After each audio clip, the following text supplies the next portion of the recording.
Hi, how's everybody doing? Happy Tuesday, everybody. Welcome to the Tuesday edition of Burn It Down with Kim Brown. This is the safe space. We set oppression ablaze.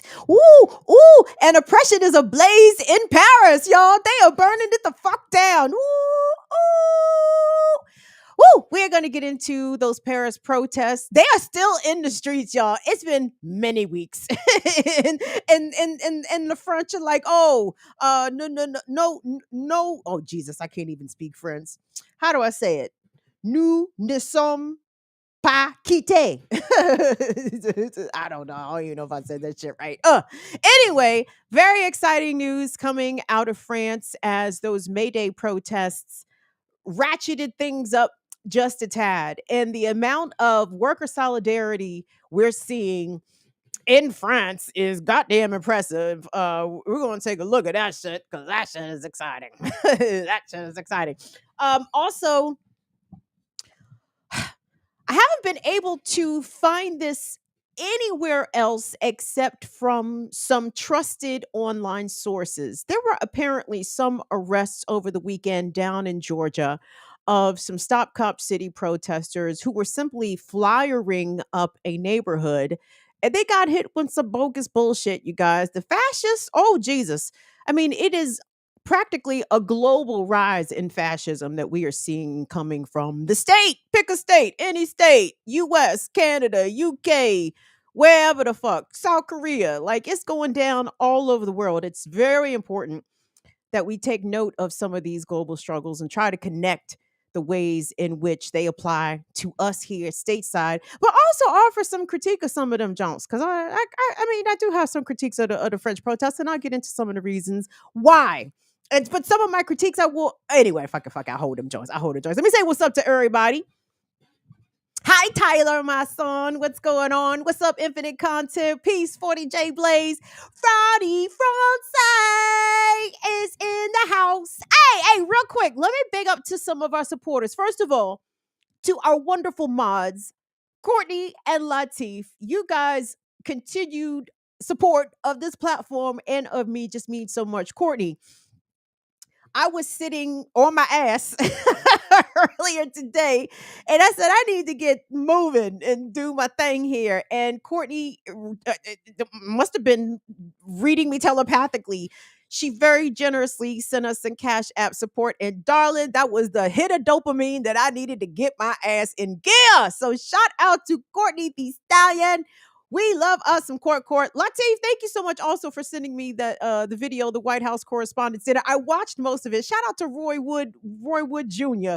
He did get off some funnies. I was not going to watch the White House Correspondents' Dinner live. Like you want to talk about class, my class enemies. All of my class enemies was at the White House Correspondents' Dinner.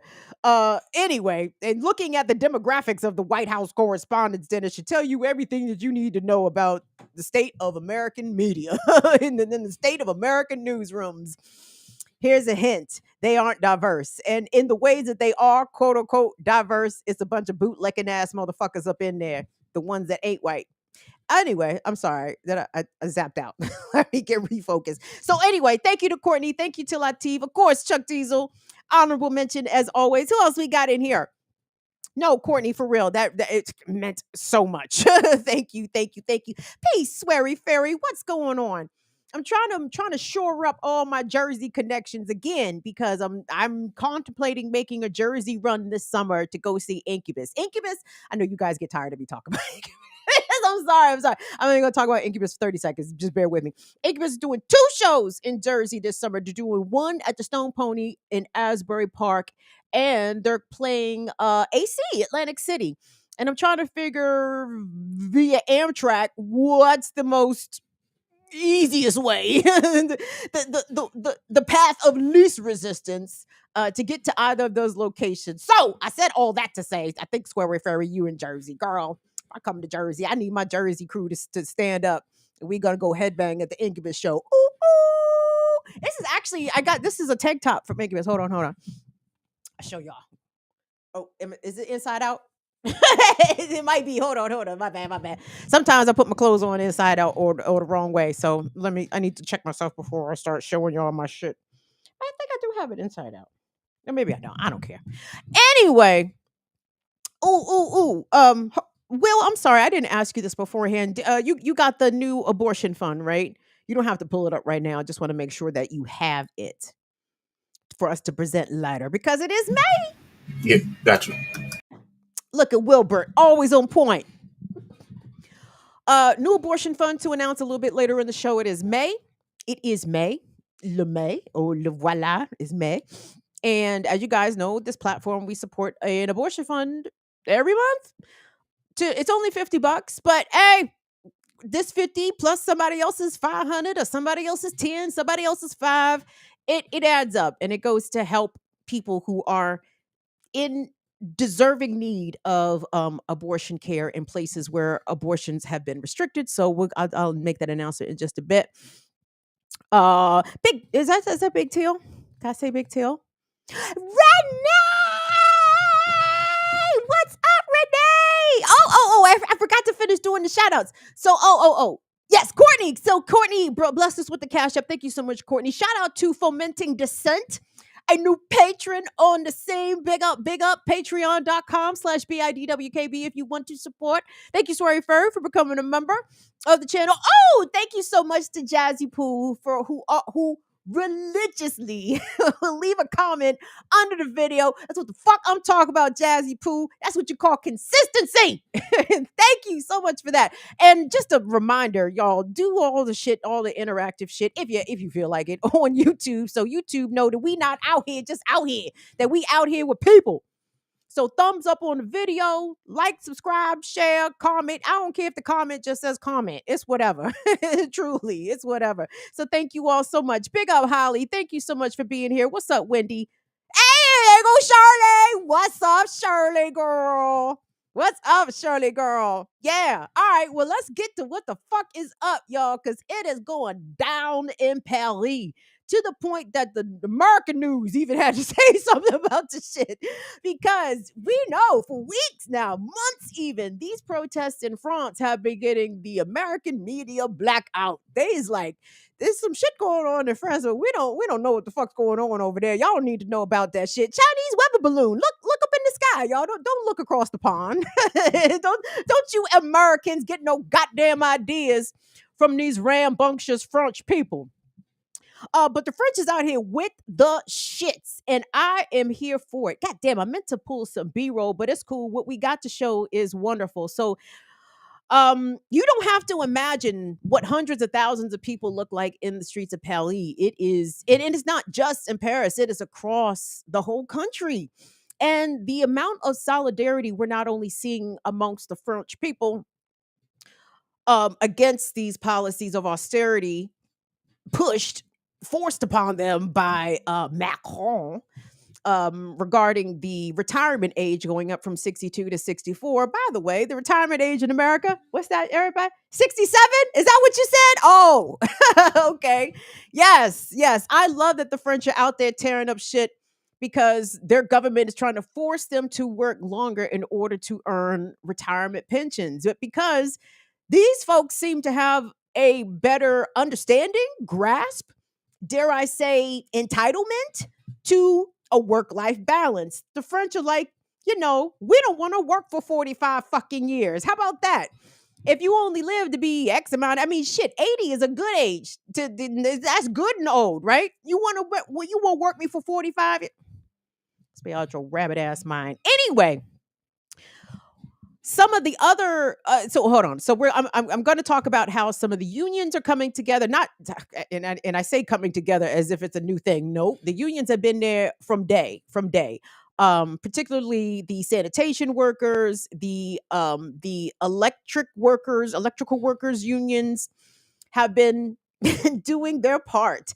I think the last time we talked about this, the sanitation workers in Paris had refused to pick up the trash for like a week. And the bougies were furious. They were so upset. Like, oh, how come the streets of my beautiful city, my belle city, Pourquoi? Pourquoi they smell like meld? What? Pourquoi? Why does it smell like the meld? Le meld. Mm. Meld is shit. Me and for my Spanish, but mierda. Oh, I love the foreign cusses. That's how you know you can speak the language. Can you cuss in the language? Oh, yeah, yeah, yeah. You speak the language. Anyway, so the other storyline pertaining to these now weeks long, months long protests in the streets of Paris have to do with the heavy handed way in which the Parisian police, and their special forces, I suppose, have been handling protesters. They have been very violent, but in some cases, there have been scenes in which the protesters have turned the police away. I do happen to have one of those scenes to show you. So I actually have a few scenes here. So hold on. Let me get this set up for you guys. So we're going to see some video shot by people on the ground on the street there. Two of these videos are shot by a journalist whose name is Amar. Ooh, Talioe. My apologies, Amar. I didn't mean to butcher your name like that, my guy. But you shot some great video here. So the first video we're going to see, of course, because my show is called Burn Down with Cam Brown, we're going to see some shit burn. And by the way, I'm not like, what's the word? So pyromaniac is a nigga that sets fires. What's the shit for the motherfuckers who just like to watch the fire? Like there's another term for that. I'm not that person. Let me just say that. So I don't want y'all to be like, him is always showing some shit. I do not have genuine arsonist aspirations. I just wanted to put that out there. So again, I believe that this first scene is going to be in Paris, where we're going to see un bêtement prend le feu, take fire. The next video is going to be the police. Ooh, we're going to see the police get turned back by protesters hurling projectiles. One of my fave genres, by the way. When projectiles get hurled at police, I said, ooh, I like that. Somebody got a good arm. And the last one is going to be a chant. And we dig the chants. We are here for all the protest chants in all the languages, French, Spanish, American English, whatever the fuck. So we're going to see that. But guys, this is truly historical levels of civil unrest and civil disobedience happening in the city of Paris. Some people have even dubbed it the French Revolution 2.0. I don't know, until they start couping la tête, and then until heads start getting yopped off, we're going to let the French Revolution stand as its own singular enigmatic event. But this is also pretty relevant shit that's going on in France right now. So let's take a look at these clips.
le monde déteste la police. Tout le monde déteste la police. The whole world hates the police. That was the chant in the last joint talk. Did you see all the white people out there chanting? The whole world hates the police. Come fucking through. Come through.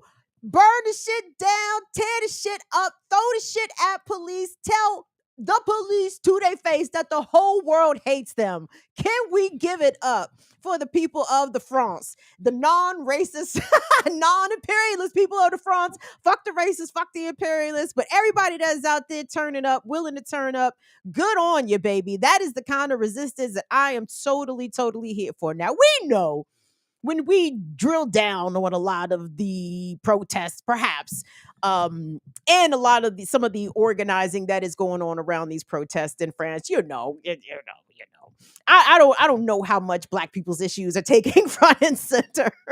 The issue of immigration, I think if we were to go out there and randomly poll some of those manifestants, those protesters, hey, what do you think about African immigration? Ooh, no.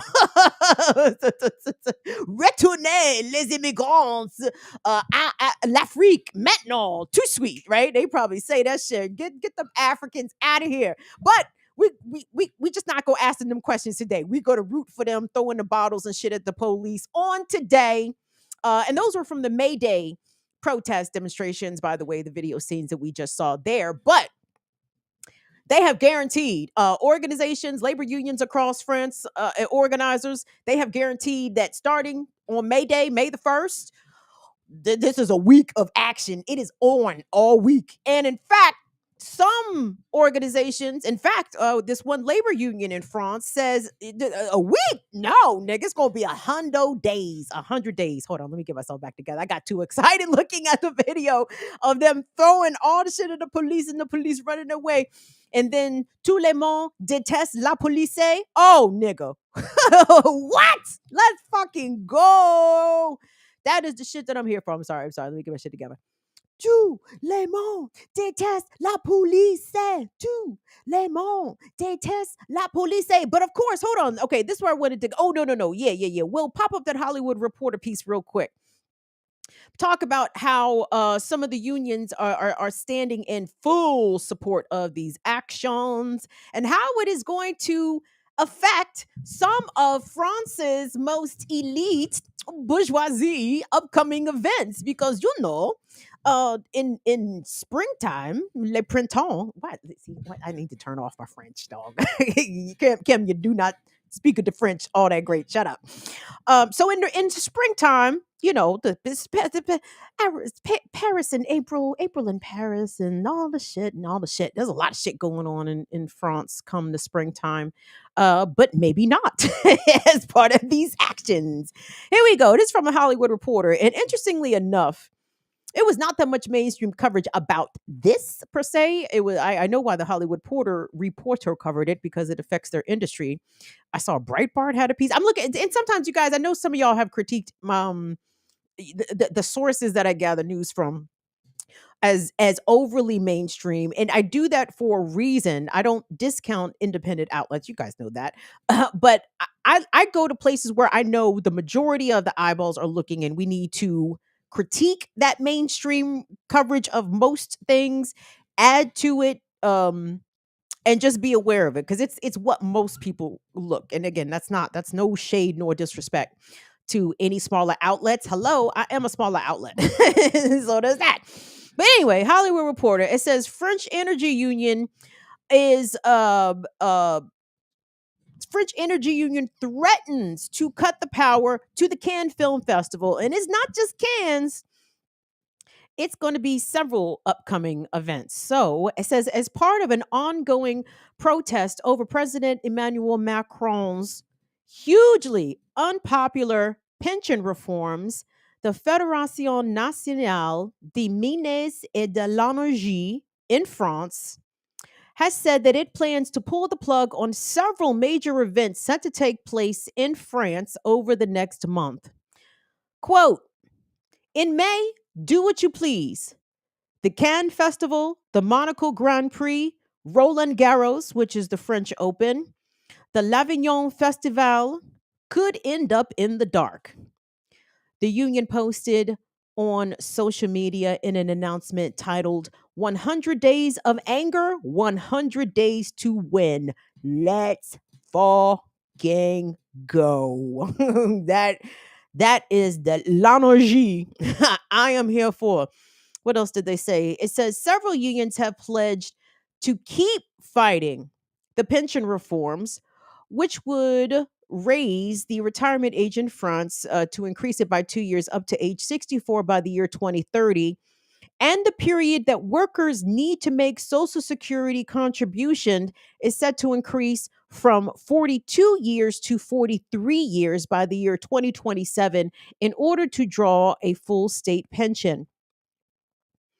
The country has erupted in protest over the last few months, everybody. Earlier in April, protesters in Paris forced their way into the headquarters of luxury giant LVMH, Louis Vuitton Moet Hennessy, while thousands have taken to the streets bashing pots and pans. And then they talk about something else. I mean, nothing important. But anyway, I mean, that's the Hollywood Reporter. That's going to be what it is. But I appreciate them even giving the thing a mention. And that is a big deal. And I told you guys, I think the last time I covered this, Les Jeux Olympiques, isn't the Summer Olympic Games scheduled? Oh, that's 2024. That's not this year. Oh, what if they are still bringing the ruckus this time next year? Ooh, that seriously could be happening, y'all.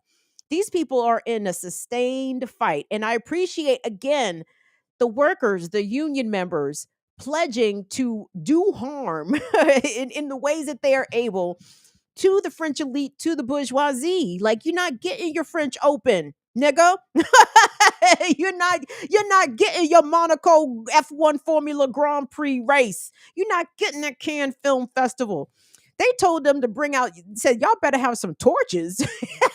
you better hope it's a full moon out at that Cannes Film Festival, because y'all ain't getting no power from us. But earlier in the year, I think it was the same French union that still provided power to schools, to hospitals. When they cut the power to some of the bougies, they still kept the power on to the people that actually deserved it. So this is a kind of solidarity. My God, if we could see this in America. But again, Americans lack the imagination. They don't they have no imagination. That's good, Will. I'm done with that. Thank you, sir. Um, Americans cannot even conceive of a reason to get out in the streets, and it's weird. In those kinds of numbers that we're seeing in Paris, right now, 2020 during the summer after George Floyd and Breonna Taylor were murdered.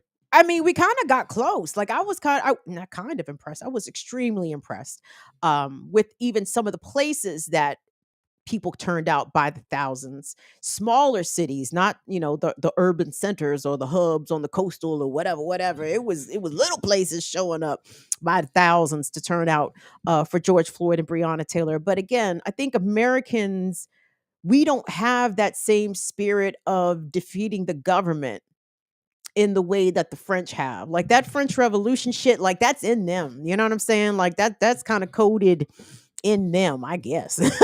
Because I mean, they seem to be all willing to turn the fuck up and turn up and out against the police. But even worldwide, I think the United Nations even has condemned the actions and the conduct of the French police during these uprisings.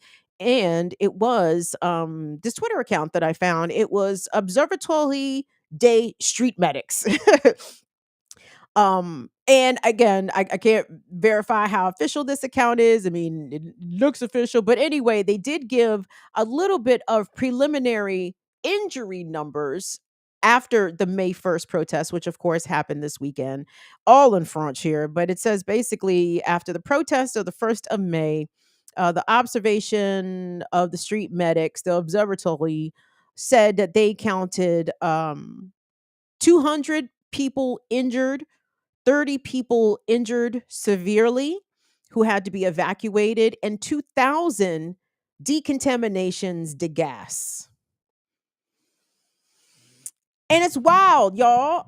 Because I thought that tear gas was deemed by the United Nations as a, chemical weapon of war. And yet, in the United States, in France, when the people get out of line, voila, voila. Oh, there goes that illegal tear gas that ain't nobody supposed to be having and using against their citizenry. For protest, even. You don't say. Funny how that fucking works. But I will say this. So honestly, like my critique of the French protests, these French protests, as much as I love to see them, my critique is born out of comments made by my comrades on BPM, Jacqueline Lucbon and Jared Ball. Like they were like, this shit is cute. I'm paraphrasing. Jared didn't say the shit was cute.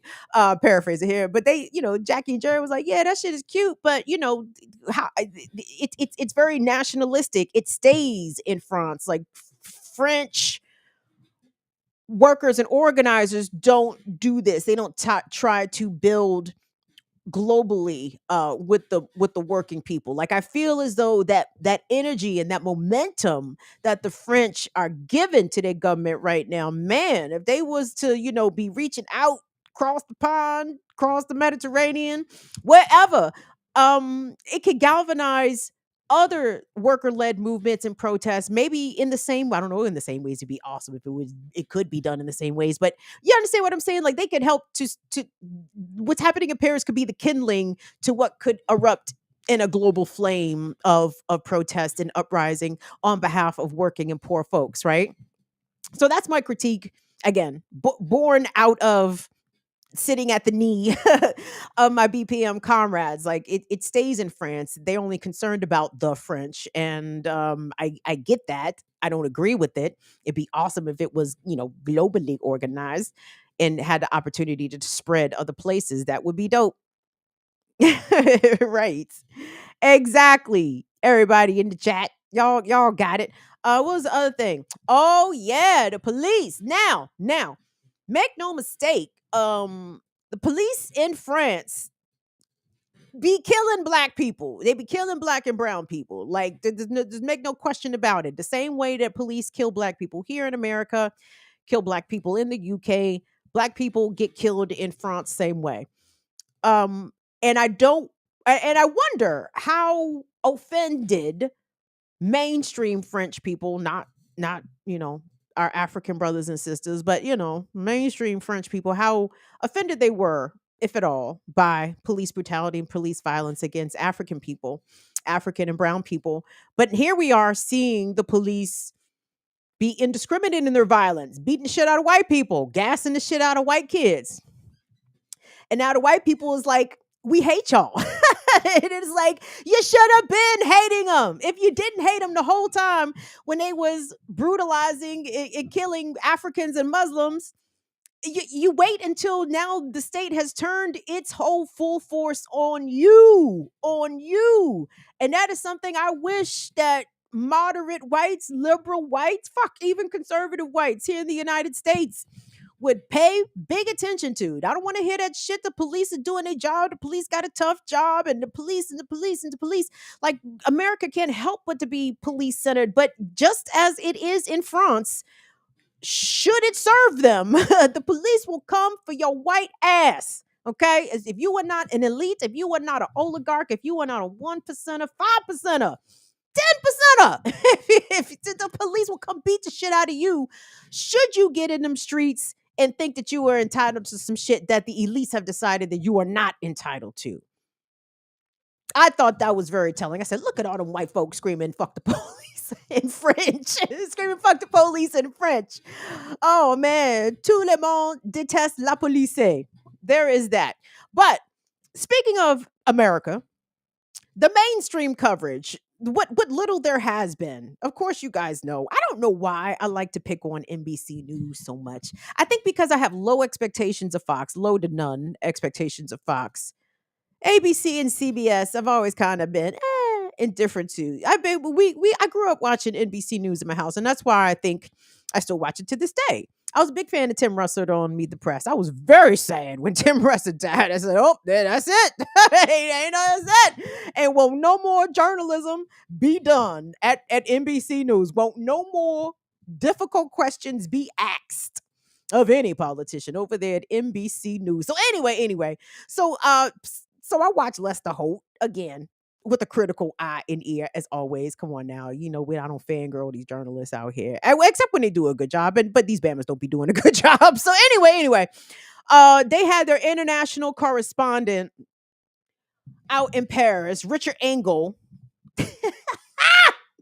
Richard Engel be sounding like a whole ass op, whole ass agent of the State Department, which he probably is, no doubt about that. But anyway, look at how NBC News covered it, and let this be an example of how a mainstream American media covers this kind of protest happening abroad, led by workers over entitlements. Oh Jesus!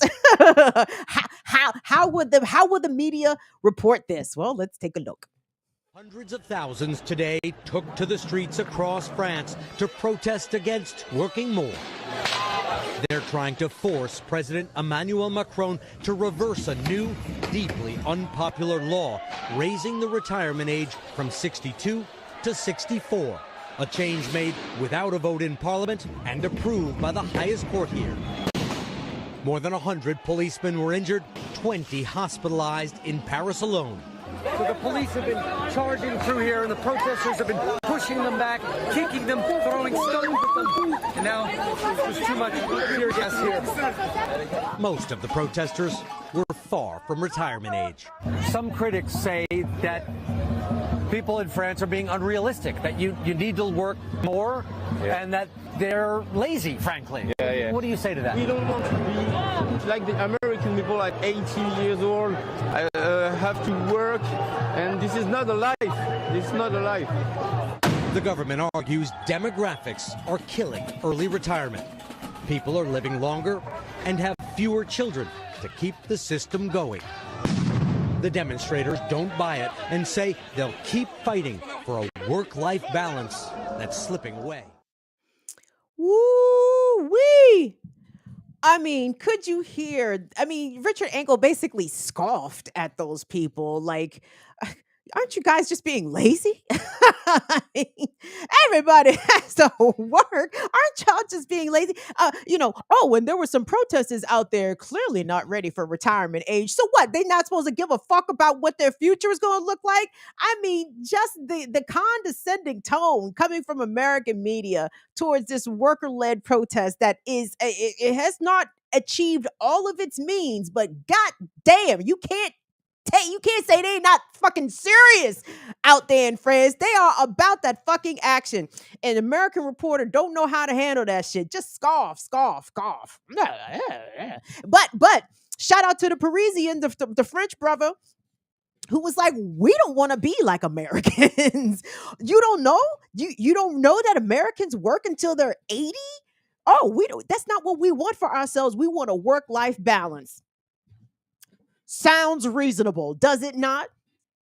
And why is it that in this country, like, that is a system that we tolerate, you guys?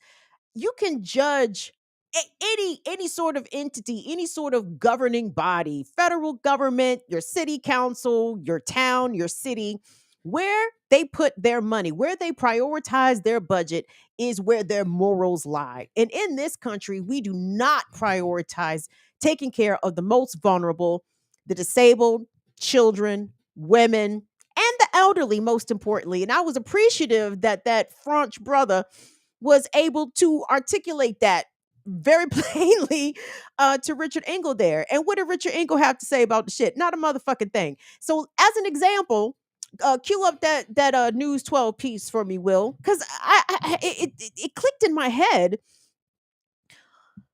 There's a lot of that. Like, there's a lot of people who are GoFundMeing and crowdfunding their healthcare, their hospital stays, their retirement, their college tuition.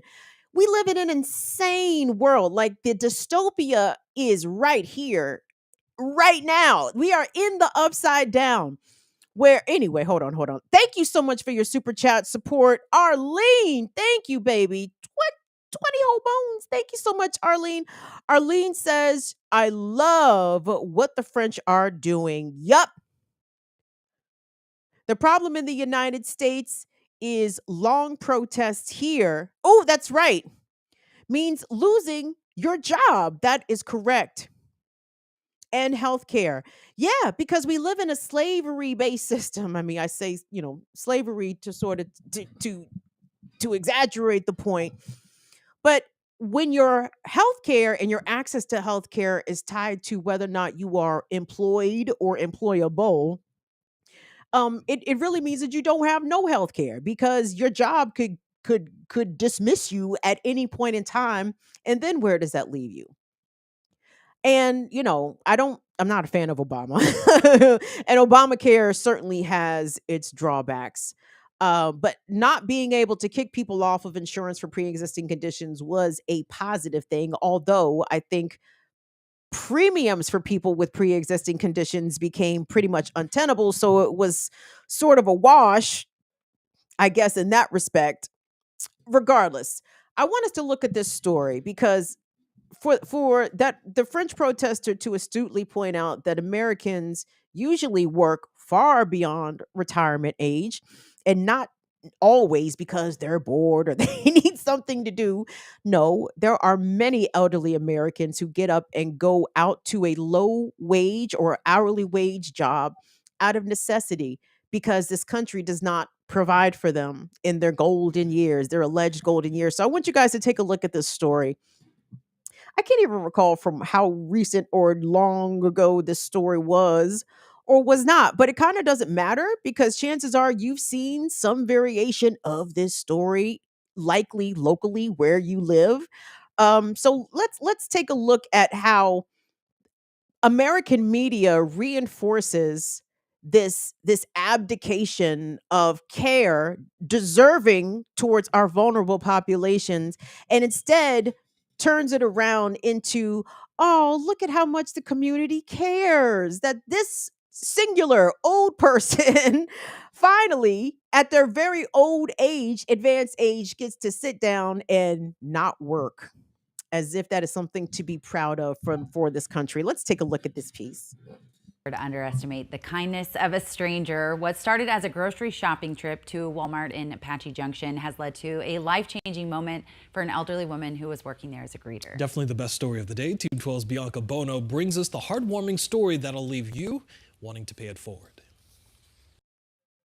Yeah. When things in life I don't feel like I'm 82. seem too good to be true, My life has been up and down, up and down. they often are. They say these are the golden years. Carmen Kelly knows. What's golden about them? When Carmen moved to Arizona in 2004, she thought her working days were behind her. Well, I was in emergency room a few times. Then, I ran out of money. the stress never took Carmen's smile away. Life is too short to be unhappy. She went back to work, and at 82 years old, holding her cane, leaning against a cart to provide some relief, I just got good shoes. she greets customers at Walmart, sharing that smile. I love it so much. When I saw her and I walked in the door, my heart was just like cracked open. On Monday, Liz Rizzo went grocery shopping, becoming one of the many recipients of Carmen's smile. Liz, a stranger, couldn't help but wonder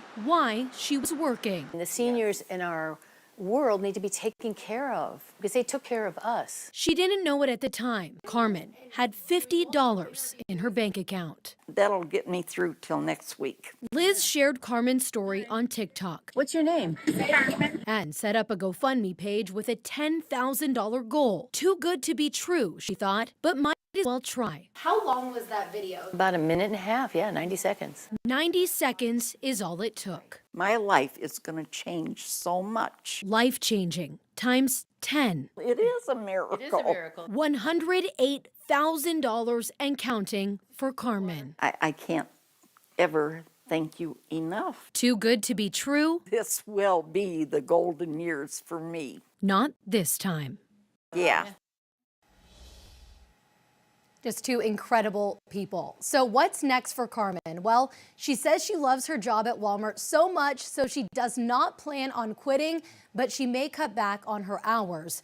Then she hopes to buy a house and live closer to her granddaughter and grandson and her great-grandchildren. We'll be posting a link to Carmen's GoFundMe page on our website, 12news.com, if you'd like to contribute. Guys? Oh my God. I know, I'm almost speechless. I completely agree with the sentiment. It's just absolutely incredible people, and the 90 seconds it took to change her world. Really, man, you just never know when you're going to meet that one person who will make that big difference in your life. Bianca, great job. Thanks so much. Well told. But why was this woman working her entire life just to have a happenstance encounter with a stranger who happened to take pity on her situation, and then the situation went viral, and that this woman was able to receive enough donations from people's generosity so that she can truly just have the bare minimum to live, so that she can be housed, so that she can pay off her health care? Like, I got misty the first time I looked at that. Like, it almost made me cry, because the ease in which people can be forced into poverty for having to take care of their own health care, or to deal with an unexpected hospital visit or a sudden medical event or a car crash. Like, all kinds of shit can happen to you, where all of a sudden you down bad health wise and you require hospitalization or surgery or something like that, and then all of a sudden you are looking at a life changing amount of medical debt. And then all of a sudden, what happens? You're homeless. Then what happens? Then you out living out your car. Then you guys stay with I mean, it's a snowball effect that is unique to Americans, you guys, unique to Americans in the scheme of the Western industrialized world. Like, this is what our healthcare system does to people. It forces octogenarians into low wage hourly jobs where they have to still use their mobility aids, a cane, and lean up against some shit to greet people at Walmart. And there's something particular about these stories, because again, I'm willing to bet y'all have seen a version of this story somewhere else, because I found one in Maryland. And the reason I didn't pick the one that I found in Maryland, it happened in Western Maryland, out Cumberland, Maryland, is because I was just going to bomb too hard on the local news. So I was like, you know what, I bomb on my local news all the time. Them niggas probably hate me, but I don't care. Like, it's outrageous the ways in which the media is complicit in presenting this kind of scenario as one of benevolence instead of one of abject state failure. Why are so many elderly people forced into these predicaments in the first place? And but for the grace of God, should one again get caught on TikTok and someone have the presence of mind to create a GoFundMe, and then only then, I mean, that they stand a better chance of going buying a lotto ticket. How many invisible elderly people are living exactly this way? How many invisible elderly people find themselves in this situation? And this is the problem. And this is where the French, in this respect, have it right. The government should be taking care of you if you need it to, right? The government should provide basic human rights, staples for its citizenry, or provide easy access to it if it doesn't provide it outright. Housing, food, education, healthcare, parental leave, you know what I'm saying? Elder assistance, newborn assistance, all kinds of assistance. Don't look around the world and wonder why the fucking birth rate is falling. Bitch, it's capitalism. Nobody wants to continue to live under this system. Who wants to age under the system? Who wants to be 82 or 44 in my case? I mean, shit. I'm gonna have to go work at the Walmart in 40 years. I might have to go apply to Target in about 40 years. What the fuck? I don't subscribe to that shit, man. Get me the fuck out of here. I have not made a plea for a foreign husband in a while. Let me renew that right now. Let me remind y'all that I am in search of a foreign husband in good standing in his home country. Cannot be from Europe. Or your home country can't be from Europe. Cannot be Canadian.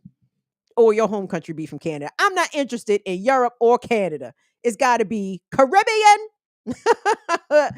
Africa, the continent, Central South America. That's it. Maybe one of them fine Southeast Asians, one of them Pakistanis, them fine Indian brubs. Maybe Southeast. No. I don't know what the woman situation is like over there. It's deep misogyny over there. Let me chill out. It's misogyny everywhere, to be perfectly fucking honest. So I got a temper. Okay, where is the misogyny hotter and cooler? I think that misogyny is pretty hot over there in Southeast Asia. It's pretty hot right here in in Los Estados Unidos también. But regardless. Anyway, I just had to remind y'all, foreign husband in good standing cannot be cruel.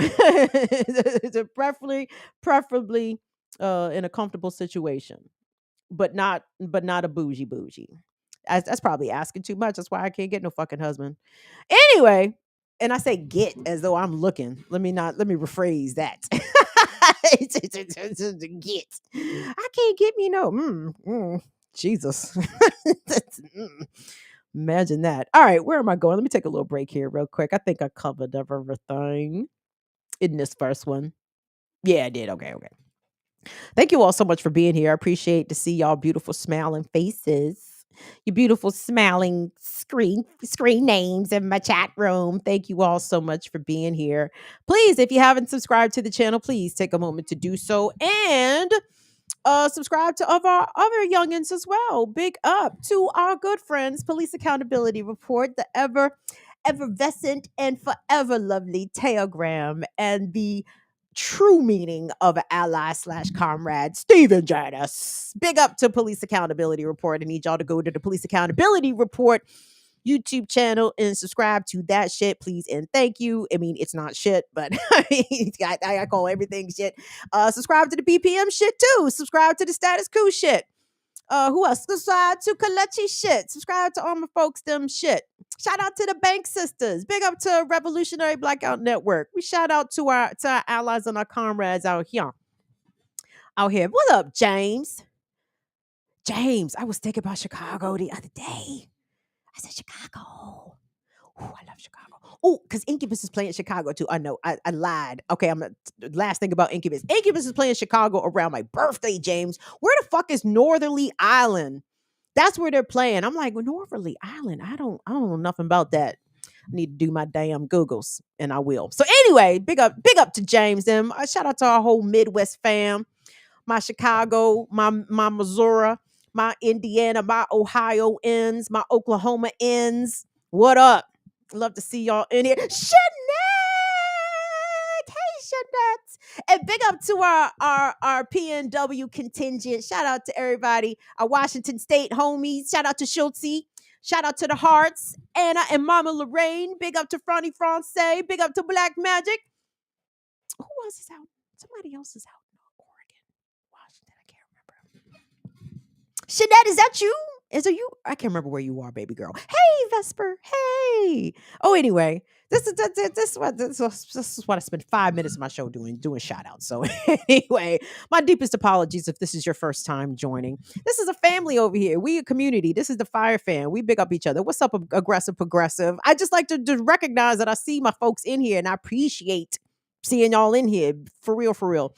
Let me move on to my next story. Oh, I'm sorry, Will. Pop up the abortion fund if you could for me, please. So again, I want to thank everybody for either supporting our abortion funds. And when I say our, I mean that the ones that the channel has selected every month to support. If you've given anything to any of those abortion funds or you've donated money to the platform designated for the abortion fund, let me thank you guys so much. We are in a very dire situation in the US, okay? Fascism. Like, I don't see what the fuck else this is except fucking fascism. You bitches, what do you bitches deserve, everybody? You bitches do not deserve liberty. You bitches deserve babies. Babies. It is madness. You bitches deserve painful miscarriages. You bitches deserve to carry the baby of your rapist. Oh my God. This is what America thinks that women deserve in this country. It is a madness. So, to oppose that shit, what we do here is we try to raise a few dollars each and every single month for a new abortion fund. This one is going to be the ARC Southeast, based out of Atlanta, Georgia. I believe this is a Black woman-led organization that helps women to achieve and find medical services pertaining, reproductive, whatever to whatever, like all the good shit to help pregnant people out. And if they don't want to be pregnant no more, the ARC Southeast, I believe, can connect them to resources and help them get to a place where they can receive proper medical care in the form of abortion. You guys, abortion is medical care. It is. Like, I mean, there's no way around this. And even since I've been covering this issue, and big up to Garnet Henderson, who writes for Rewire News, which you guys know focuses its beat primarily on reproductive justice and reproductive issues. But Garnet is also the host of a podcast called Access, a podcast about abortion. Speaking and interviewing Garnet, talking with Molly about this. Molly covers reproductive repro rights as well. I've always been pro-choice, but I've even evolved more than that ever since this fucking Supreme Court decision. Because now I'm like, oh no. If you want an abortion, you go get that fucking abortion. Like, I don't see what reason. And all of this nonsense coming from conservatives about, well, people are aborting full-term babies and basically murdering babies. Are you a fucking idiot? Are you a goddamn fucking moron? Do you honestly think that people are aborting 7, 8 month, 9 month long pregnancies if there was not a serious medical reason involved, if the health and the life of the mother wasn't at stake, or if the child itself is not going to be viable outside of the uterus? My God, like, these people have no empathy at all. The pro-lifers, that is, have no empathy for pregnant people who find themselves in just unimaginable situations. I've seen too many of these stories on TikTok or Instagram, whatever, on social media, all over the place, where these women are bawling their eyes out because their doctors have told them that the pregnancy is no longer viable. They're 5, 6, 7 months pregnant, and they live in a state where no doctor is going to perform the abortion. So they just got to be stuck carrying around this baby that's going to live for maybe hours, maybe days after it's born, and go through that whole excruciating process. It is absolutely fucking heartless. It is heartless. And it is only being done to women.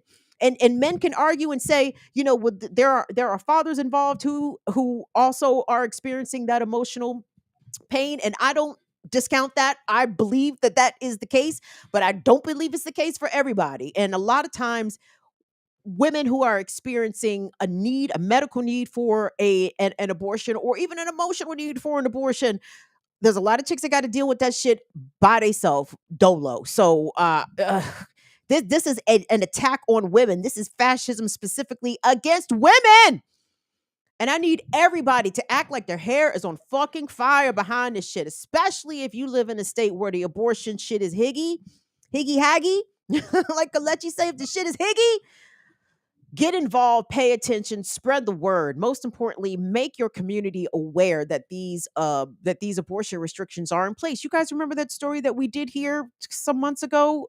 A teenager who was a rape survivor became pregnant by that sexual assault, and God bless her parents. Her parents were supportive of her terminating her pregnancy, but they had no idea that Mississippi had enacted a 6-week ban on abortions. They had no fucking clue. And that broke my heart. So if you think people in your community are not hip to what the fuck is going on with the abortion, especially if you live in an abortion restrictive state, please tell them. Fucking tell them. Make them aware.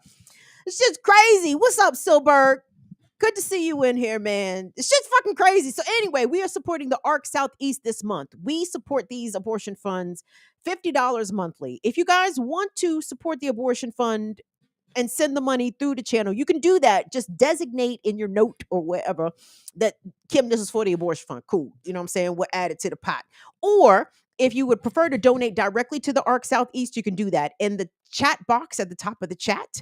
If you click on that, there's some links in there. Our link tree has a link directly to the ARC Southeast. So this is the abortion fund that we're supporting for the month of May. Sorry, I didn't mean to go off on a tangent, but the shit just, I mean, Y'all, it is dystopian. I'm 44, almost 45. Roe has been the law of the land for 50 fucking years. So my whole entire adult life, my whole hunching life, ever since I became hunching years old, you know what I'm saying? Like abortion, again, and not that it fucking matters, and not that it's even any of y'all's business, but I've never had an abortion, but I've never not thought about like I was never against it. Let me put it that way. If my life was in danger or the pregnancy was not viable for whatever reason, I would not hesitate to have an abortion. I would anyway. I'm gonna leave it there. So I don't have I do not have an issue with abortion, but it is blowing my fucking mind that if I lived in Texas or where else is fucking crazy? Tennessee, Idaho, where else is crazy? Ohio, where else is crazy? Indiana. Like I'm thinking about women my age and younger who have known nothing but abortion access. And now what? You got to drive 700 miles? Fucking crazy. Oh. Well, let's stay on the fascist theme. While we on fascism, looking at the fascist ass police in Paris, gassing the les manifestants. How the fuck do you even say streets, Jesus? I need to stop it with these foreign languages because I can't speak the shit, really. I can't speak the shit because I be transposing my French and my Spanish in my head. It's so bad. Regardless. Anyway, let's come on back to Los Estados Unidos because this is a story that it's bothersome on another reason. So this pertains to the Stop Cop City protests. And if you could you pop up that tweet from the Atlanta Community Free Press? Because I basically only saw this here on this location. And what the Free Press reported, it says over the weekend, 3 activists were arrested in Bartow County after flyering anti-cop city messaging. They were charged with misdemeanor stalking. They were charged what? They were charged with misdemeanor stalking and felony intimidation of a police officer. And it says this morning, a Bartow County magistrate judge denied them bond.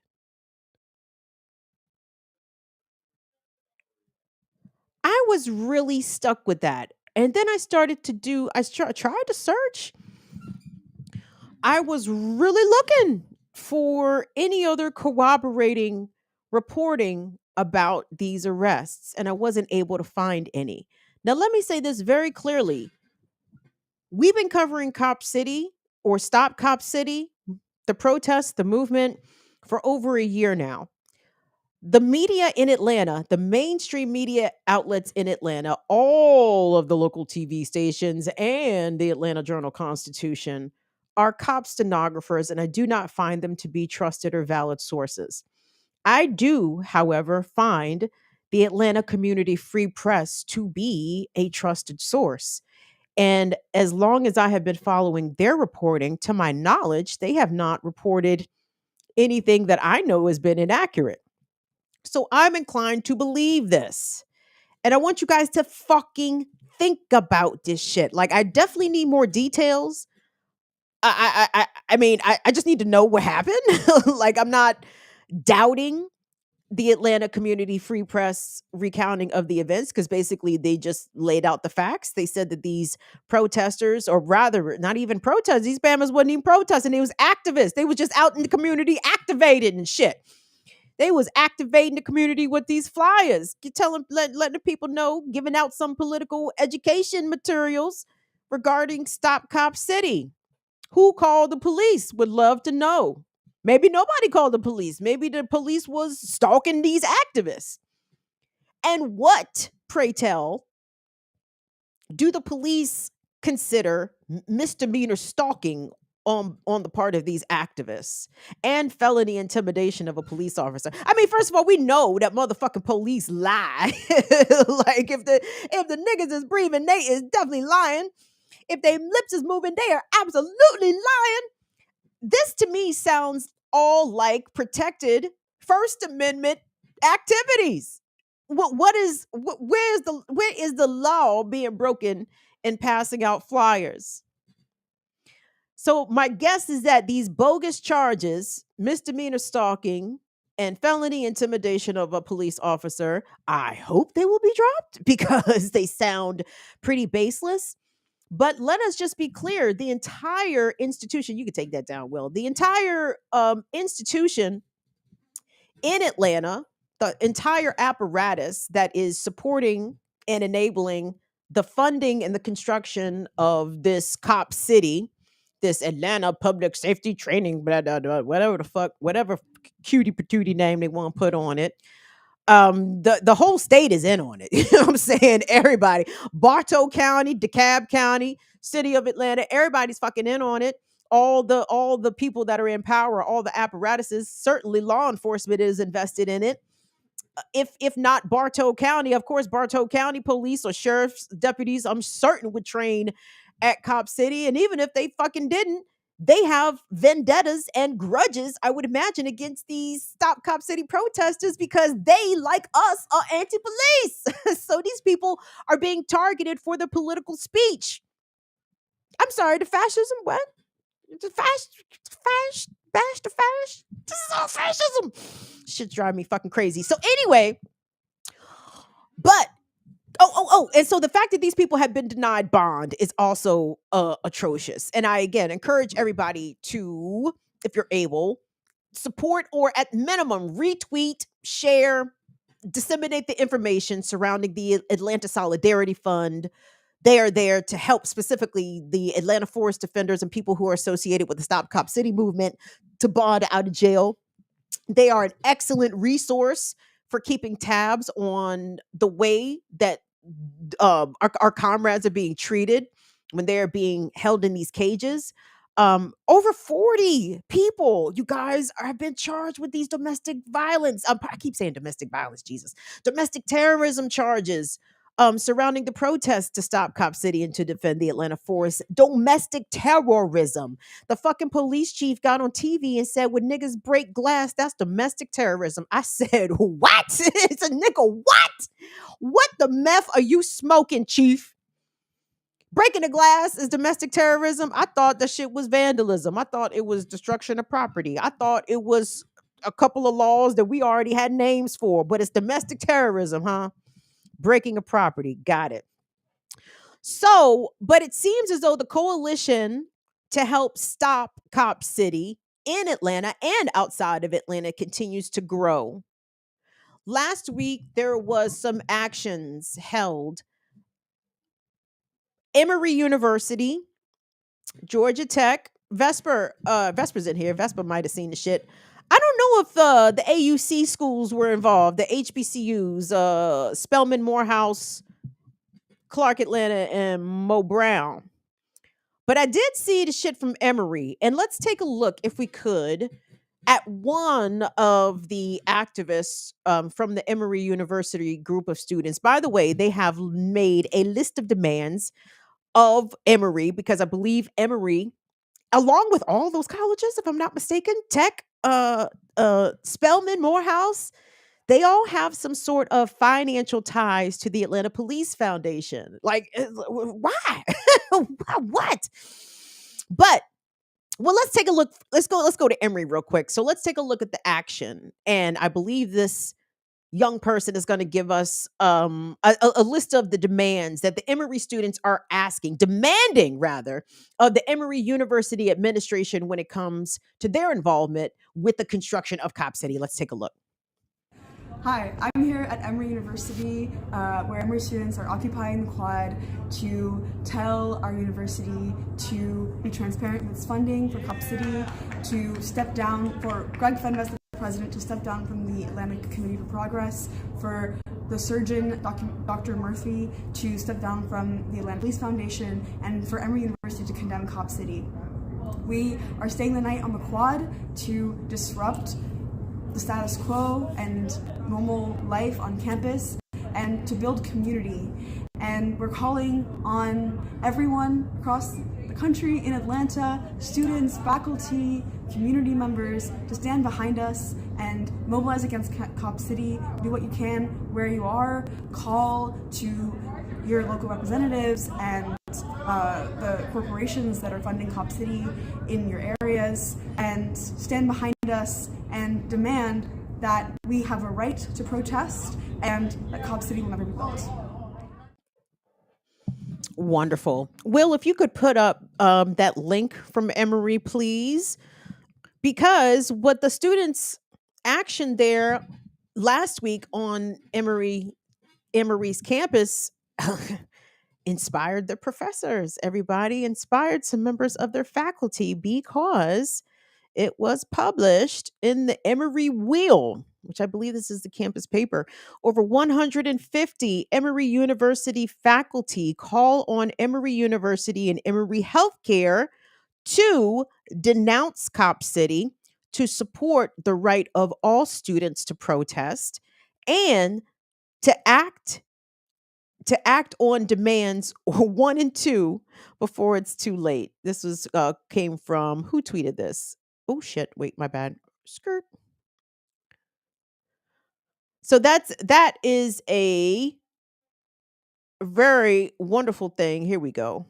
From the good folks there at Emory University. I'm sorry, who tweeted this? This was Micah in ATL. Thank you, Micah in ATL. And some of the other things that the teachers have demanded is that the students who protested last week were met with both Atlanta and Emory police. The faculty wrote, quote, "We condemn the presence of the Atlanta police on campus in response to our students' nonviolent direct action.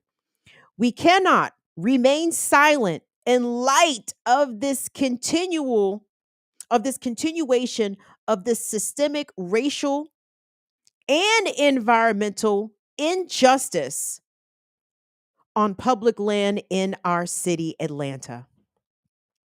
150 members of the Emory University faculty sent that letter, signed that letter, published that letter in the campus paper, the Emory Wheel. So I think all of these actions, these organizing, the protests, the education surrounding why it is necessary to protect, is it the Wallaney forest? Am I saying that right, Vesper?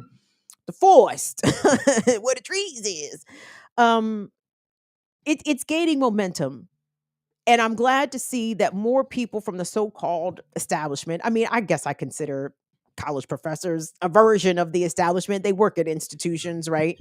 They have esteemed positions, at least in society, in their paychecks. Who knows what it is? I know some of them adjuncts that should be looking rough, but regardless, you tell people you're a college professor, people respect you. So I am appreciative that these particular faculty members decided to sign their names and their voices to these actions, and to put some pressure on the administration of Emory University, specifically to divest from Cop City and to show respect to the students who are doing their thug thing.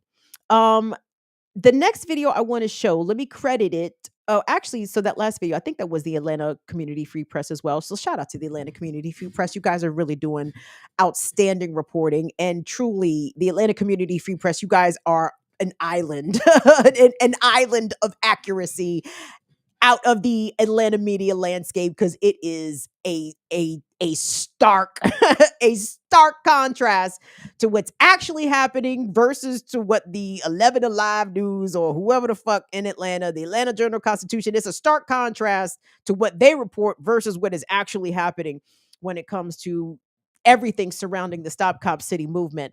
But I think this next video that I want to show, I'm accredited to the Midwest People's History on Twitter, but I think this was part of those actions last week.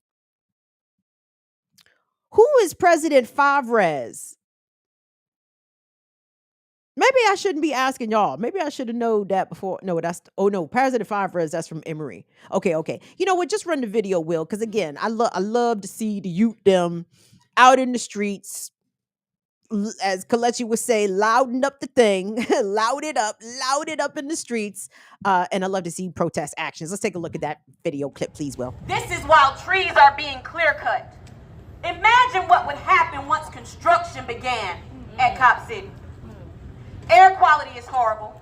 Water quality is horrible. And Andre Dickens and the city of Atlanta are allowed to circumvent Environmental Protection Department standards. Why? Because big money and big politics go hand in hand. And what they have done is take the Atlanta Police Foundation and weaponize it against the very people who they claim that they want to represent. But we're here to tell Mayor Andre Dickens, the city of Atlanta, DeKalb County, and CEO Michael Thurman, hell no! You let me say hell no! Hell no! Cop City will never be built! Cop City will never be built! Cop City will never be built! Cop City will never be built! With our rights. Yes, thank you so much to the Midwest People's History. That is their video clip. And I agree. I'm telling you guys, for no for no tangible reason, I just feel it. I think that people are going to win in this fight. I don't think Cop City is going to get built. I think that this movement is potentially swelling in such a way. I mean, it's still going to be a long fight. There's still a big fight ahead, but I feel in my gullet, that the outcome will be on our side. I believe we're going to be victorious in this fight. And we stand with the Stop Cop City movement. We stand with the Atlanta Forest Defenders. We stand with these folks. This is the shit I am talking about. This is the shit I'm talking about. And I think retrospectively, 10 years, 20 years, 50 years in the future, I feel as though this stand that has been taken in Atlanta is going to be a historical one. I do believe that. I feel like the Stop Cop City movement is way more consequential historically. It will be more so than I think people are acknowledging it to be as now.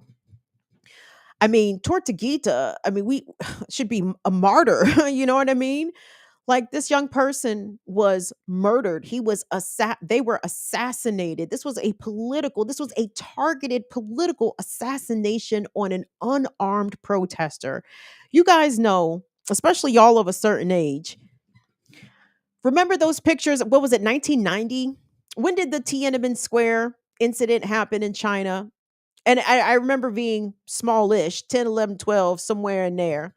But that infamous photo of the single Chinese dissident standing in front of the tank is something that America, state and media, they ran that joint a lot when it was time to bash China. Oh, y'all, don't forget they ran over a nigga in the tank. You know what I'm saying? Mind you, anyway, all the people that America, the state, has intentionally assassinated or allowed to be murdered or disenfranchised in some way. But I feel as though the assassination of Tortuguita needs to be framed and memorialized as exactly what it is. It was a targeted political assassination of somebody that was unarmed.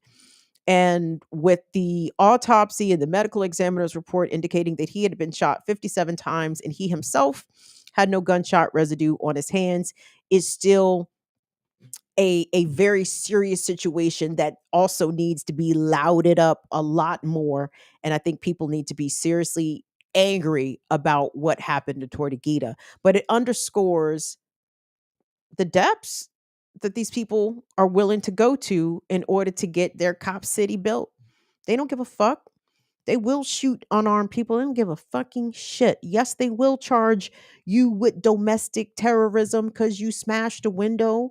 Like, this shit is extremely serious, everybody. It is extremely serious. And it's consequential to what these movements will look like going forward.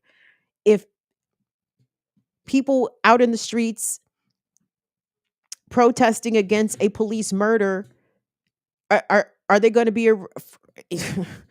further arrested for protesting? If they throw a bottle at police, will they be charged with assault? Will they be charged with domestic terrorism? Like all of our, so I use our very loosely, all of our so-called constitutional and civil rights, if you ever thought that we actually had them to begin with, please know that they are way more precarious now than maybe ever. I won't say than ever before, because obviously the shit has been worse for Black folks, especially here in the US. But our allies, our comrades, our non-Black folks that stand with us, man, y'all need to be paying attention too. because as you see, like they did in France, y'all, you stand on the wrong side of that state, they might forget you white and start shooting tear gas at you. You know what I'm saying? Shit could easily happen like that here, has already happened like that here. So anyway, to continue to underscore the Stop Cop City movement, I want to thank and big up all of the college students, not just those in Atlanta. Of course, shout out to the AUC schools, Emory, Georgia Tech, etc. But big up to the kids at Harvard University kids have got with the time. Shout out to UNC Chapel Hill. They was out there protesting on behalf of a law school student who had been barred from attending classes because they themselves had been charged with domestic terrorism, some bullshit, for protesting Stop Cop City. So if the movement starts with the kids, I'm with it. I've told y'all this many times. I stand with the youths because the youths are about that action. About did action. So the fascism, y'all, reigns from Paris to Atlanta to every single place, every corner in this country where pregnant people cannot access abortion, to every corner of this country where people do not have equal access to the ballot box, to every corner of this country that remains underserviced and over policed. That is all of the fascism. Okay, so don't let everybody tell you, oh my God, America is such a perfect democracy. America has its faults, but at least you don't want to live in China. Shut the fuck up. You know what I can get in China? Healthcare, bitch. Health fucking care. You know what doesn't happen in China? 80-year-olds working at the fucking Walmart. I'm sorry for yelling. Let me go roll my J. Get my half bake on. I'm sorry for yelling. But this shit makes me extremely angry. So anyway, I'm gonna I don't even know if I should tell you all this. This has nothing to do with my previous stories, but I mean, it's not a big deal. I know. Well, fuck it. I'll put it better into context on my show Friday. But I'll tell y'all this now. I don't think I'm psychic. I think I have a tiny bit of intuitive, whatever. Do you guys remember a couple of weeks ago, I was talking about police reform proposals in Montgomery County, Maryland, and I showed y'all that fine ass councilman, Will Jawando, fine ass. And I said, oh, right. And I think I said, Will Jawando should have been the fucking governor of Maryland, not Wes Moore. Inexperienced, ain't never been president of the city council, student council ass, and now all of a sudden he's a fucking governor. It makes madness. And I said, Will Jawando should have been the fucking governor. I think Will Jawando saw my shit because yesterday it was announced that longtime Maryland Senator Ben Cardin would not be seeking re-election.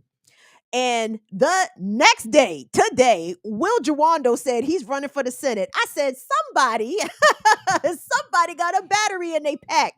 So Councilman Jawando, if you happen to catch my program and you heard me big you up telling you that you should have been the fucking governor instead of Wes Moore, because you actually have a record, a legislative record out here and a record of progressive activism and all whatever the fuck, way better than Wes Moore. Goddamn, at least you wasn't in Afghanistan shooting motherfuckers like this nigga. Anyway, I support your candidacy. Is it called a candidacy? Anyway, I'm gonna talk about this more on Friday, but I just thought I'm like, wow, that's an interesting coincidence. Like, I said he should have been governor. Now this nigga said, yeah, fuck all that shit. I'm running for Senate. I said, all right, Will Jawando, let's see what's going on with your fine ass. I'm watching every debate. I'm watching every debate. And every time Councilman Jawando gets a question, I'm gonna tell y'all niggas to shush. Will is answering the question. Shut up. Anyway, I'm not thirsty. This nigga is big married and big up to the Jawando family. I'm I'm just objectifying the husband. That's it. I don't want him. I'm just looking at him. That's it. That's it. Y'all know what it is. Y'all know how I do the men's. Tell him, Latif. Tell him, Silberg. Tell him, James. James is probably the most objectified man in all the chats. I'm telling you, it's just objectification, fellas. Don't take it personally. You know what I'm saying? Oh my God. Anyway, I'm gonna shut up. Let me quit my on my head. Anyway, gang, I will see y'all tomorrow on the Remix Morning Show. I couldn't make it this morning, and I don't think anybody else could have made it either. I don't think nobody else made it either. So I will be on the Remix Morning Show tomorrow morning, Black Power Media, 8 a.m. Eastern time. No status coup for me tomorrow because Louis DeAngelis and the Status Coup crew, they are in East Palestine. And again, can I big up Jordan real quick? Big up to Jordan Cheriton. Jordan has been very considerate of my feelings. Like one, and I'm not trying to disclose too much of whatever, but I'm telling y'all he's a good white man out here. So I don't think Jordan will mind. But Jordan is really considerate of my schedule and I don't, Kim, if I feel bad because we're doing shit on the ground and I don't want to and Jordan, thank you for being considerate, thank you for being gracious, thank you for being like I said, considerate of my time, etc. I support the work that Status Coup is doing. I think this shit is so important from the environmental justice beat. I'm so glad that somebody, Jesus, and Jordan's been doing this shit, but I'm glad to see the channel lean into it more, reporting on the ground regarding environmental justice issues, because it's a very important beat that I don't think gets enough coverage. So I'm not doing Status Coup tomorrow. I said all that to say that they're going to be live from East Palestine. So don't look for me tomorrow on Status Coup, but turn into Status Coup anyway, because they are doing good fucking work out. I have to say, like, I just deeply appreciative of the kind of shit that they are doing out there. It's good. Thank you, Shanette. What you say, baby girl?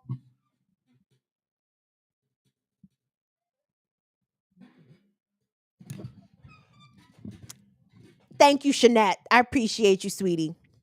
What the fuck else was I gonna say? Okay, so BPM tomorrow morning.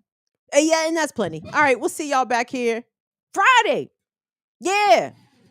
I felt like there was something else I had to say, but I can't remember what it was. What's up, Afra? What else am I trying to forget? Why and what am I drawing a blank on? I don't know. I think I need to go smoke weed. Will, you got anything to say to the people? No? Okay. No worries. No. No. What's up, y'all? Hit the like and subscribe. That's what I gotta say. Thanks you. Go Will. Knicks too. That's it. Man, fuck them Knicks, dog. Anyway. All right. All right. End the show. Let's end it. You know how hard it is already. Come on, yeah. I mean, I'm sure y'all Knicks fans are in disbelief that y'all still gotta say this deep in the playoffs. Like, what are we in the second round, first round? And the Knicks still in the shit? I can't believe the Knicks even made the shit, let alone. Relax. Second round. We coming for the yeah. Coming for everything. That's it. Well, best of luck to you. Buena suerte to your equipe de basketball. Okie dokie. All right, gang. Love you guys to pieces. We'll see y'all back here Friday. A Remix Word Show Wednesday morning. Tomorrow morning, y'all. See y'all later. Bye-bye on behalf of Will and Molly. Bye.